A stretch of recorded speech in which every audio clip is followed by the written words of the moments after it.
vamos a esperar a que la Secretaría de Relaciones Exteriores haga su trabajo diplomático, a ellos les corresponde. Sobre los insultos de Quiroga, de Tuto Quiroga. No, eso. Es un delegado también. Es que es vocero un delegado del gobierno. internacional. Sí, pero no voy yo a caer en ninguna provocación. ¿Le mandaría un mensaje a los integrantes de la embajada, a la embajadora en este momento? Sí, nuestra solidaridad a todos los trabajadores de la embajada, un abrazo fraterno, no están solos, tienen todo el apoyo, el respaldo del pueblo, lo puedo decir así, y desde luego del Gobierno de México.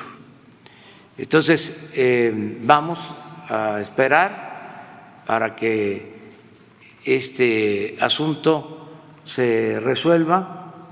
Es un asunto diplomático, no vamos nosotros a engancharnos en dimes y diretes, no está en nuestro nivel. Estamos nosotros recurriendo a la legalidad internacional, a el derecho internacional y sobre todo en defensa del derecho de asilo.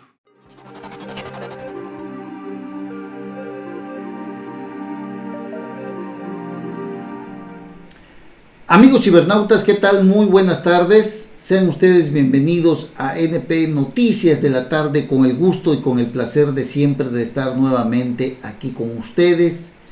Prácticamente estamos hablando de las últimas emisiones de NP Noticias, de este espacio Neopolítica TV, un espacio que hacemos y que transmitimos desde el Puerto Internacional de Coatzacoalcos, Veracruz, para todo el mundo. Gracias por escucharnos, gracias por estar aquí.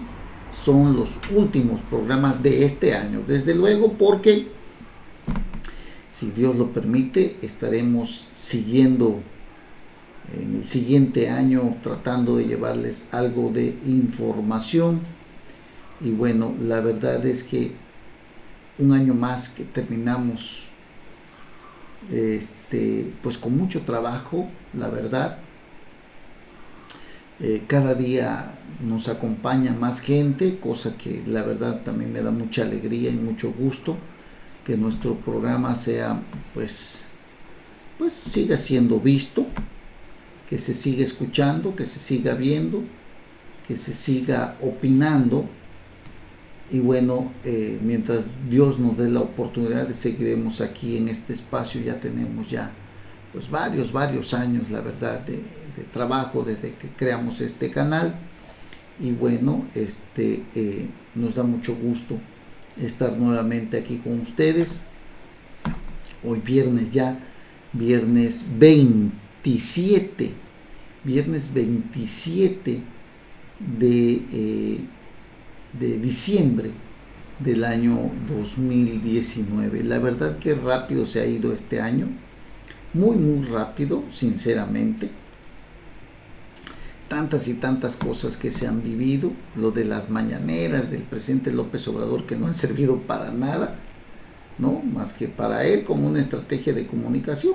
Ya estaremos platicando de eso, lo que dice Integralia, una encuestadora, acerca de las mañaneras de AMLO, que pues la verdad no tienen no dan un camino ni dan un rumbo a la política de Estado, sinceramente. Pero ya estaremos platicando de más adelantito de esto. Por lo pronto, déjeme decirle el grave problema que existe entre Bolivia y nuestro país. La tensión diplomática que ha venido acrecentándose desde que México cometió el error de darle asilo a una persona perseguida no por sus ideales políticos, sino porque había cometido un delito electoral allá en Bolivia, donde quiso reelegirse nuevamente, un personaje como Evo Morales, con más de 12, 13 años de gobierno y que buscó otra vez gobernar ese país.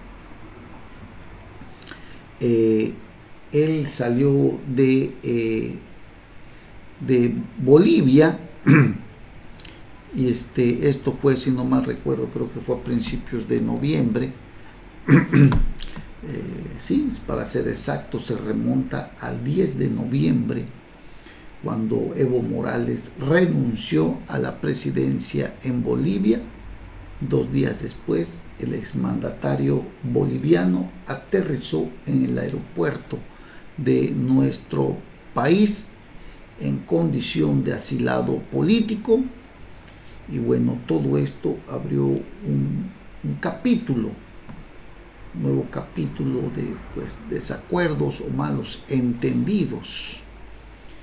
Y bueno, la cuestión es que Evo Morales, al llegar a nuestro país, no descansó políticamente hablando, como lo debe de hacer cualquier refugiado o asilado, de no intervenir, de no hablar. En nuestro país, incluso hasta el señor Fernández Noroña andaba recaudando 500 pesos entre los diputados para darle 150,000 pesos mensuales al señor Evo Morales para sus gastos. Vehículos blindados, los mejores hoteles, los mejores restaurantes, guardaespaldas, en fin. Ese es el Evo Morales que recibió Andrés Manuel López Obrador sin el consentimiento del país, un país al que él mismo ha denunciado en nuestro propio país. Él mismo ha denunciado las malas prácticas electorales cuando un gobernante se quiere hacer del poder. Él mismo, quien acusó tantas y tantas veces que le habían robado la presidencia, incluso una ocasión en que se declaró el gobierno legítimo y hasta se puso el escudo o los colores, la banda presidencial en el pecho, allá en el Zócalo. Usted lo recordará, que porque Calderón le había robado la presidencia y luego que se la había robado también Vicente Fox y que se la robó Peña Nieto. Bueno, el caso es que en estas elecciones, que tuvo lugar en el año 2012, donde volvió a perder, bueno, él le echaba mucha tierra a los procesos fraudulentos. Y mire usted lo que son las cosas. Terminó protegiendo a un delincuente electoral como es Evo Morales, que hoy está refugiado allá en Argentina. Todo esto desató mucha polémica, malos entendidos, porque Evo Morales se le dio manga ancha para que siguiera vociferando, para que siguiera hablando, para que siguiera mandando mensajes vía Twitter. E incluso hubo una conversación que salió a la luz pública donde le hablaba a uno de sus allegados que había que bloquear las carreteras para que los alimentos no llegaran a Bolivia. Esta serie de cuestiones que le permitió el gobierno mexicano generaron una tensión diplomática que se ha venido agudizando y que ahora se profundiza cuando varios exministros del gobierno de Evo Morales se refugiaron en la embajada mexicana allá en Bolivia, y en donde grupos policíacos han mantenido rodeada esta embajada. Así que la actividad política de Evo Morales en México fue el primer catalizador, podríamos decirlo así, de los reclamos que han venido surgiendo y que terminan en este momento en una crisis diplomática en la que amenaza el gobierno mexicano de ir ante la Corte Internacional de Justicia si el asedio a la embajada mexicana no se aleja. Incluso el presidente dijo que ojalá y no hubiera esa tentación de vulnerar la soberanía de la embajada, porque ni en los peores momentos de la política internacional, ni en los peores momentos de Augusto Pinochet ocurrió algo parecido. Bolivia en aquel momento presentó un reclamo diplomática, por tanto y tanto que venía hablando Evo Morales, por la violación a los principios y normas del derecho de asilo y refugio. Y es que durante su estancia en territorio azteca, Evo Morales ofreció conferencias de prensa y se mantuvo activo en Twitter, publicando mensajes de carácter político. Todo esto es lo que no está permitido, se supone. México tendría que exigirle a Evo Morales que cumpla con los protocolos de asilo y no estar incitando al país con su afán prorroguista desde donde está. Eso es verdaderamente vergonzoso. Lo dijo la presidenta en funciones, Yanine Áñez, presidenta interina de Bolivia, el 14 de noviembre. Fue el inicio de una serie de reclamos. Y bueno, luego pues vino lo de esa llamada, una supuesta llamada entre el presidente y un colaborador o conocido de él o alguien cercano a él, una llamada hecha por el expresidente desde México, en la que instruía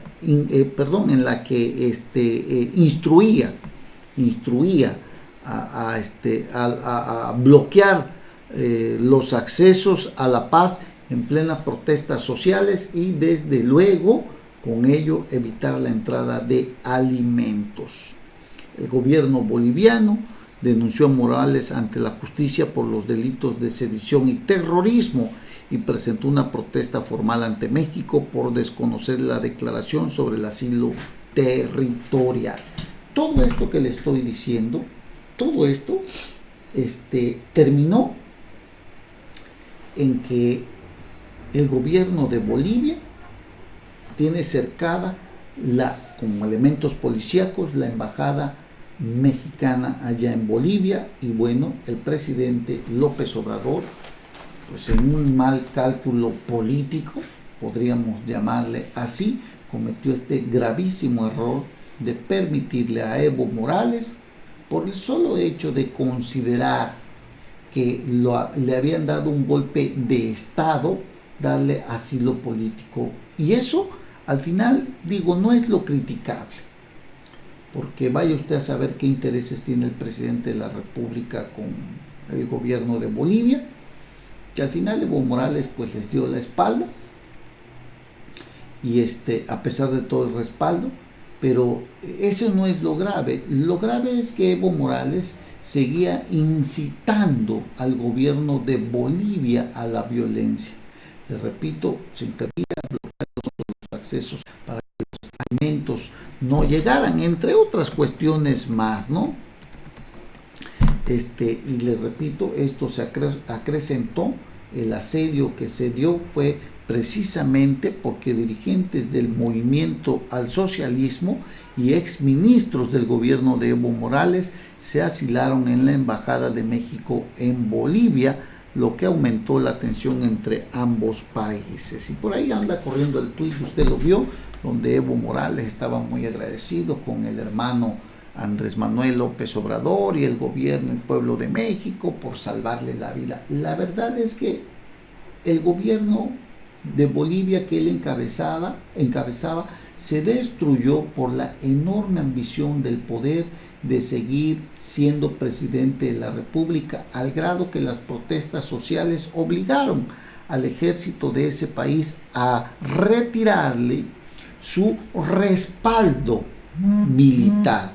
Cuando le hablo de retirarle el respaldo militar, se refiere prácticamente a que lo dejaban solo, incluso lo orientaron, le sugirieron abandonar la presidencia e irse fuera de Bolivia. Así que todo esto ha generado una serie de cuestiones que hoy mantienen a México en la mira, porque el asedio a la embajada mexicana pues sigue ahí en Bolivia.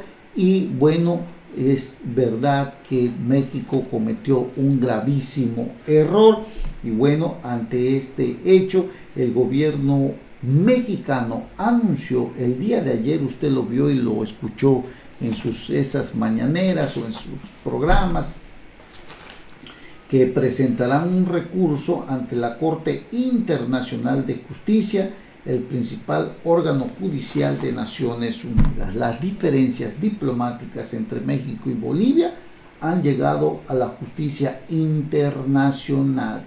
El gobierno mexicano anunció este jueves que presentará un recurso ante la Corte Internacional de Justicia para que se garantice la seguridad en su embajada en La Paz.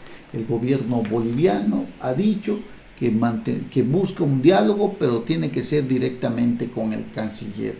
Y bueno, Maximiliano Reyes, el subsecretario de Relaciones Exteriores para América Latina y el Caribe, manifestó que no hay posibilidad de que exista un diálogo entre el canciller Marcelo Ebrard y la ministra de Relaciones Exteriores Karen Longarí si no se retira el operativo afuera de la embajada mexicana en La Paz. De ese tamaño está la tensión diplomática por la imprudencia de un presidente de la República, no tanto por darle asilo o de refugiado político, sino por el hecho de permitirle seguir abriendo la boca para que al final Evo Morales le haya dado una patada al presidente Andrés Manuel López Obrador y se haya ido a Argentina. Es decir, ¿de qué diablos sirvió darle asilo a este defraudador o delincuente electoral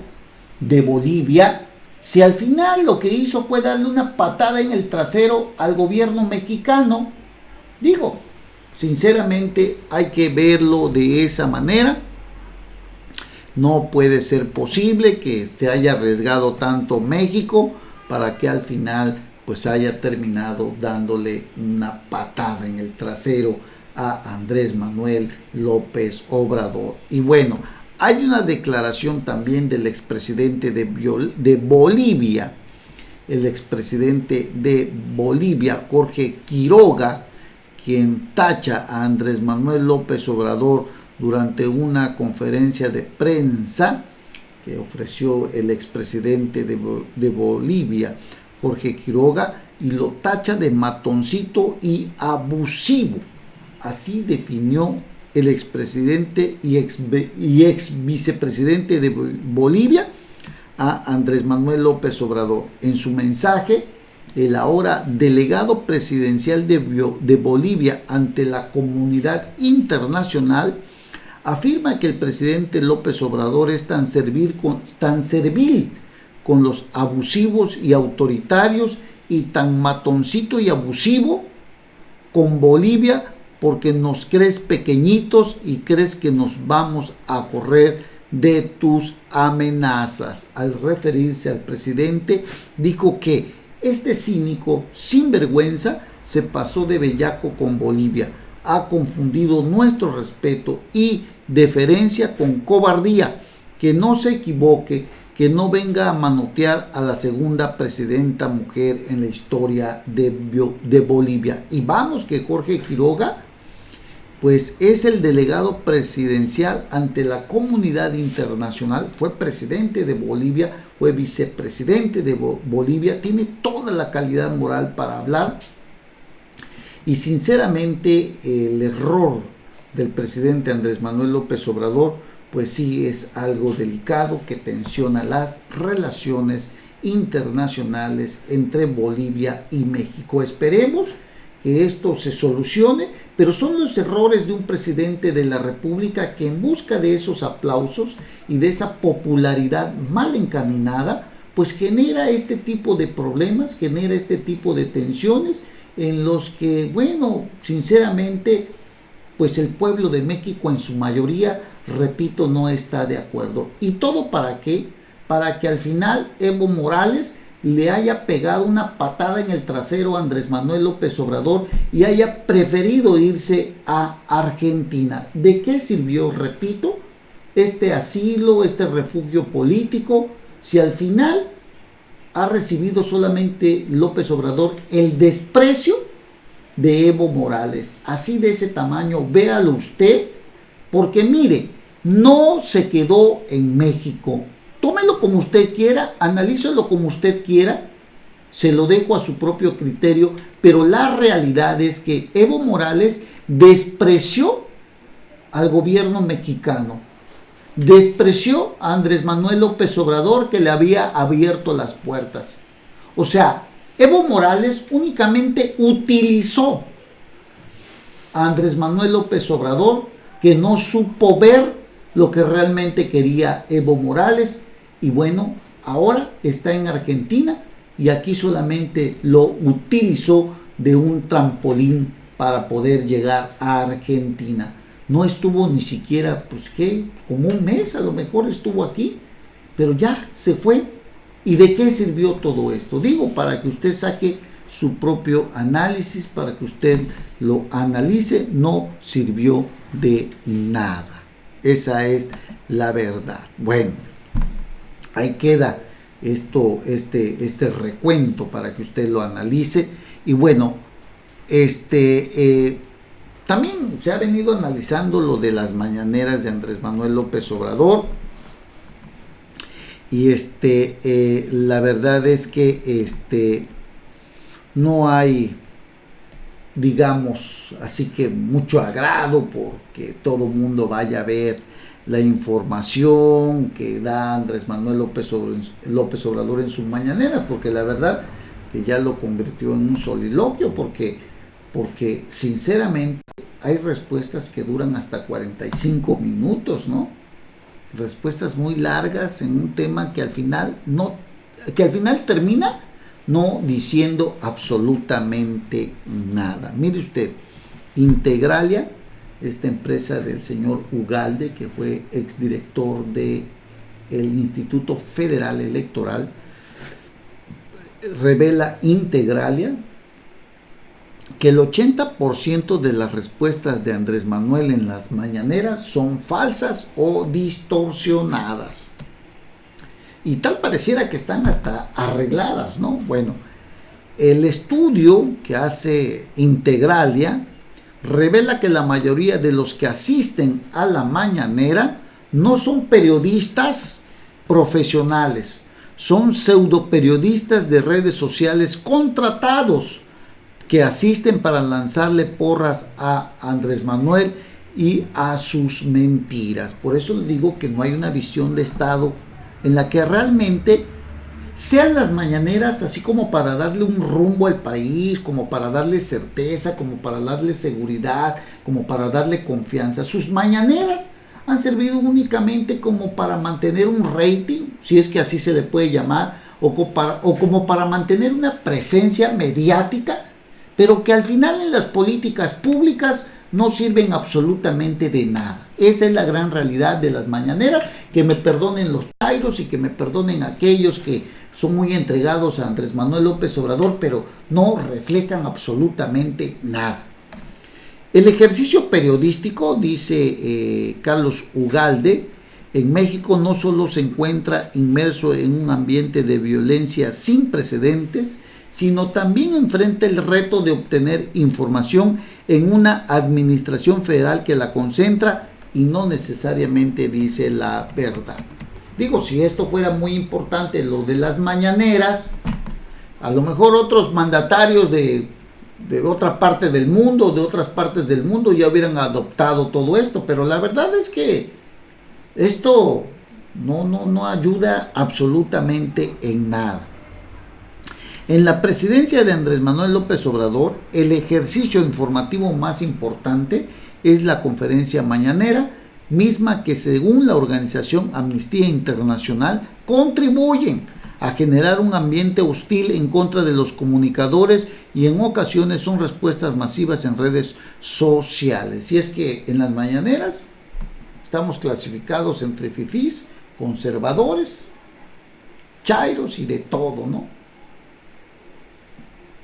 Digo, para eso han servido las mañaneras, para los liberales y para tachar de corruptos a cualquiera sin tener la información adecuada, como lo que acaba de decir de lo del INE, que el INE pues es un organismo que ha cometido muchos fraudes y que pues no tiene calidad moral, cuando la realidad es que si el INE no estuviera fortalecido, a él no se le hubiese permitido llegar a la presidencia de la República, ¿no? Digo, la verdad es que es una forma como de desinformar también, ¿no? Tratando de echarle tierra a un organismo como el Instituto Nacional Electoral que se ha venido fortaleciendo a medida que ha pasado el tiempo. ¿Hay confianza en el Instituto Nacional Electoral? Pues sí, sí la hay, porque si no, eso no le hubiera permitido a él ni siquiera ganar la presidencia de la República, ¿no? Digo, hay que verlo porque yo creo que esto también desorienta y desinforma a los ciudadanos. Cuando habla de que el INE es fraudulento y que comete fraudes electorales, esto no creo que sea así, ¿no? Bueno. Luis Carlos Ugalde, director de la consultoría Integralia y ex consejero presidente del IFE, comentó que es un escenario donde, en las mañaneras estoy hablando, donde pseudoperiodistas de redes sociales le hacen de porristas al presidente. Sí, pues le acomodan las preguntas, se las ponen a modo, ¿no? Para que las batee el presidente, pues sí, la verdad. Entonces dice Carlos Ugalde, observo que el promedio de las preguntas que se hacen al presidente de la República les falta sustancia, focalización, vigor y astucia investigadora, inclusive valor y agallas para contrastar, para exigirle que responda y evitar salga por la tangente. 80% de las preguntas son superficiales, mal planteadas, mal elaboradas y dejan que el presidente diga lo que quiera. Pero no solo eso, también está el contenido de las respuestas.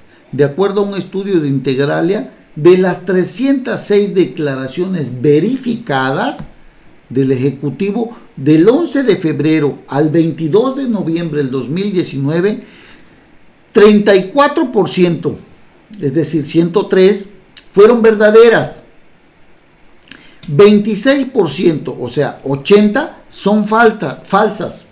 22%, o sea, 66, parcialmente verdaderas. Y 19% restantes, 57, falta información para verificar.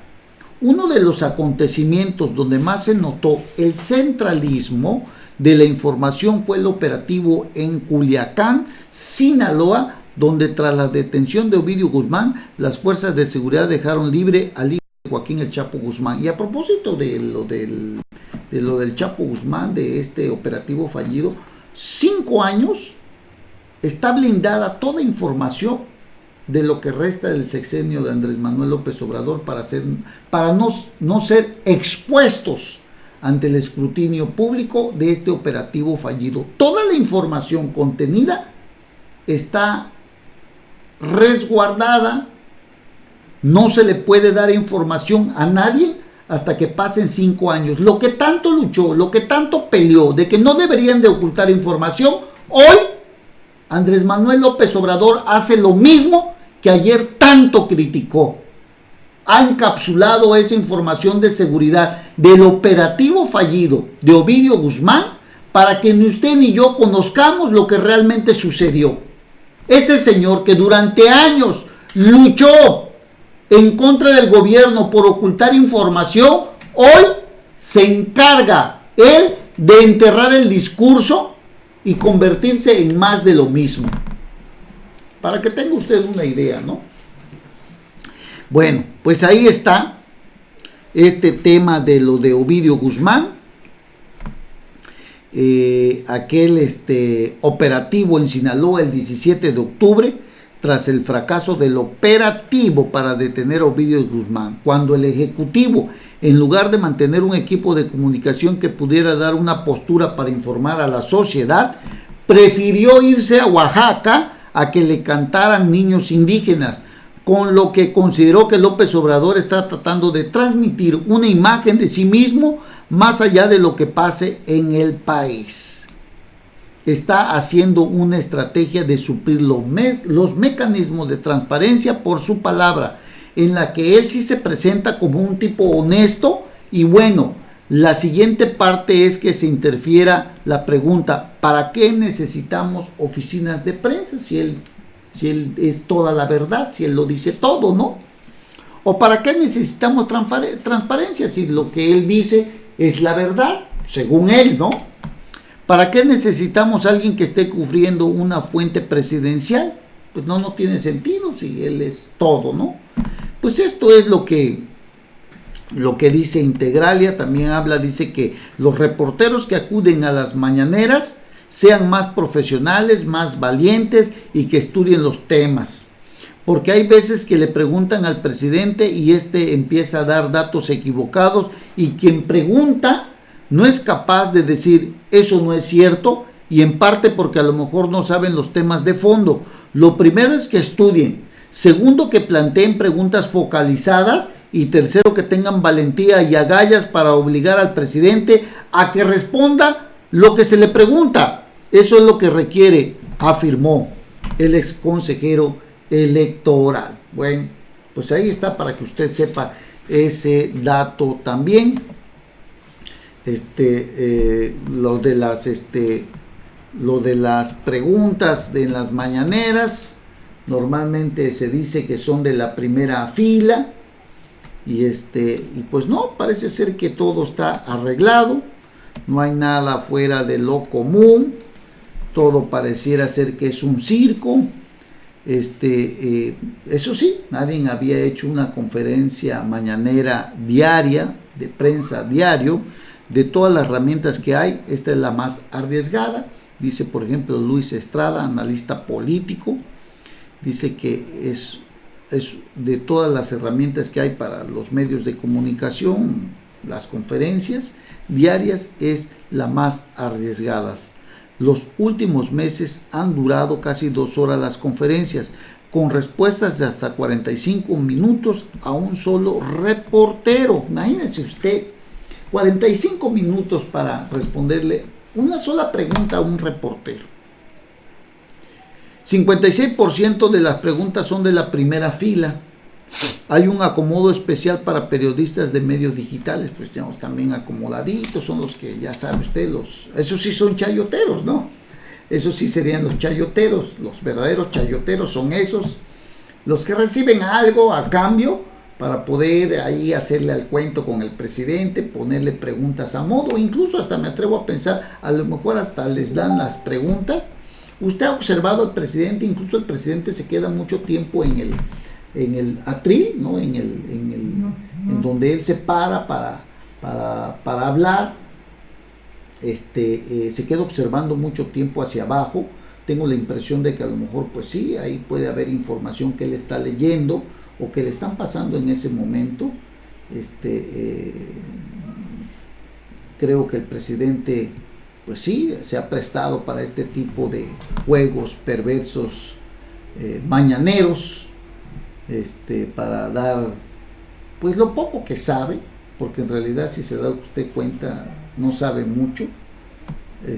Son preguntas a modo, seguramente, como dice Integralia, como dicen otros estudiosos, analistas de estos temas.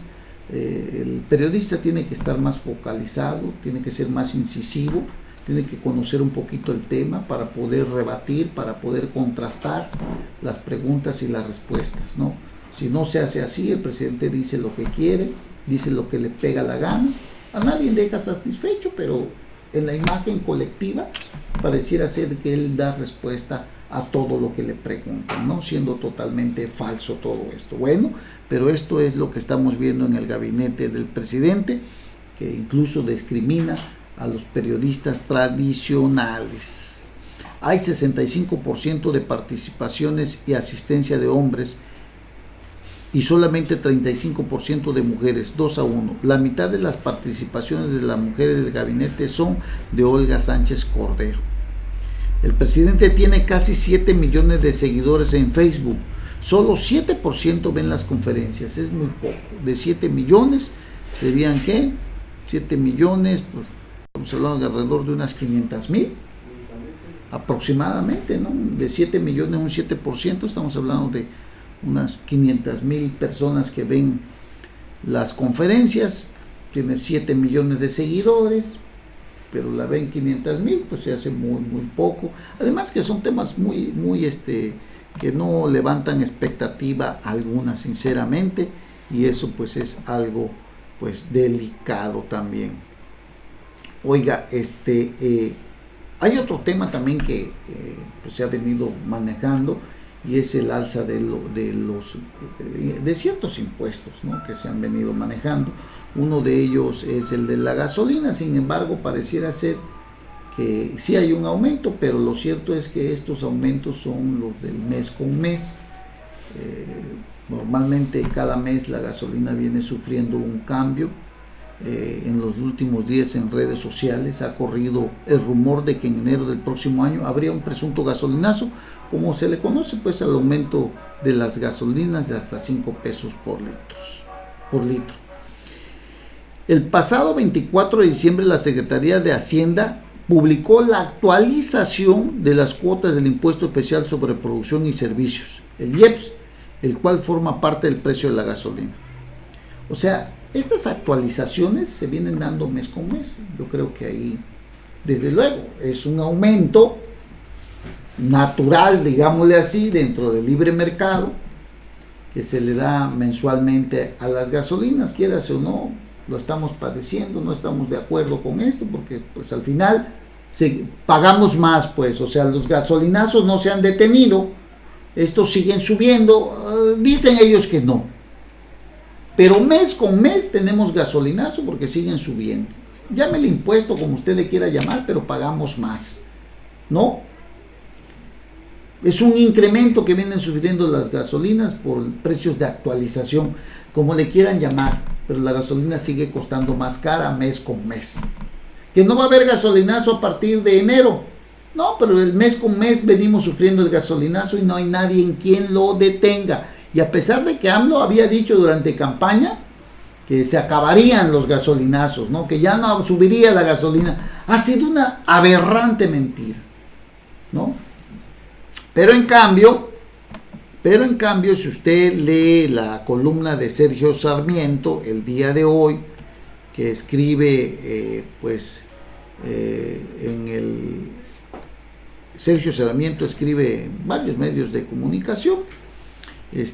Hoy en su opinión de Sergio Sarmiento habla de que efectivamente hay varios impuestos, más allá de hay un impuesto para el ahorro. Él habla de un impuesto para el ahorro, que es un impuesto muy injusto, que afecta principalmente a los pobres, que castiga el ahorro que el gobierno debería promover.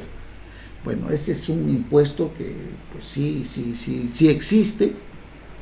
La tasa de retención al ahorro aumentará 39% en 2020 para quienes tengan un ingreso superior a los 400,000 pesos anuales. Pero bueno, al final de cuentas hay otro impuesto más importante. Se trata de que por ejemplo en la Ciudad de México, en nuestro país, ya se va a hablar de un aumento al costo de los cigarrillos. Usted lo ha escuchado. Este impuesto que la verdad pues sí afecta, va a afectar al comercio, va a afectar a las empresas. ¿Qué tanto puede impactar en la disminución del consumo. La verdad, hemos sabido de muchos impuestos a las bebidas alcohólicas, que por cierto también sufrirán un incremento, a los cigarrillos, en la Ciudad de México incluso hasta a los casinos y a los juegos de apuestas, ¿no? Pero la verdad es que el aumento de los cigarrillos, al final de cuentas no todos fuman, pero aquellos que fuman pues tendrán que a lo mejor medirse un poco más, afectará a los productores, a las tabacaleras. Y luego tenemos por ejemplo, habla Sergio Sarmiento, por ejemplo, que en la Ciudad de México, donde él vive, las autoridades han decidido crear nuevos gravámenes al pecado, así le llaman. Así, independientemente de los ya onerosos impuestos federales, ha establecido uno nuevo de 10% a los juegos de apuestas y otro 4.5% a las bebidas alcohólicas, excluyendo la cerveza, dice, ¿no?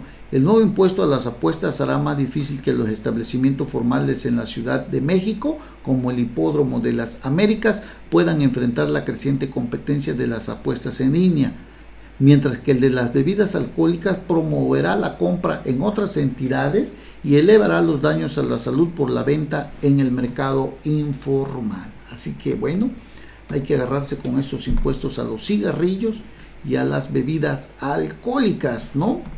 Las promesas de que no habría impuestos ni nuevos impuestos han resultado falsas, porque sí los hay, ¿no? Quieras o no, lo de cigarrillos, lo de las bebidas alcohólicas, lo de los casinos, lo de los hipódromos, las casas de apuestas, ¿no? Bueno, el gobierno ha presupuestado sus ingresos para 2020 sobre la base de que la economía crecerá 2% y la producción de petróleo crudo 13%. Son cifras fantasiosas, particularmente la del petróleo. El régimen, por otra parte, ya no tendrá oportunidad de saquear el Fondo de Estabilización. Usted recordará el Fondo de Estabilización Petrolera, ¿no? Ahí sacaba todo ese dinero que pues necesitaba. Pero ese fondo ya se quedó sin nada. Lo hizo en el 2019 para compensar los ingresos que no obtuvo. Lo agarraba de ese Fondo de Estabilización. Como acababan de entrar, pues no tenían más dinero. De ahí lo agarraron. Ese Fondo de Estabilización ya no hay, ya no va a poder agarrar ahí, ya no tendrá la oportunidad de saquear este Fondo de Estabilización como lo hizo en este año para compensar los ingresos que no obtenga. Parece inevitable, dice Sergio Sarmiento, parece inevitable así que en el futuro se anuncien nuevos y mayores impuestos. Así que bueno, pues sí lo hay.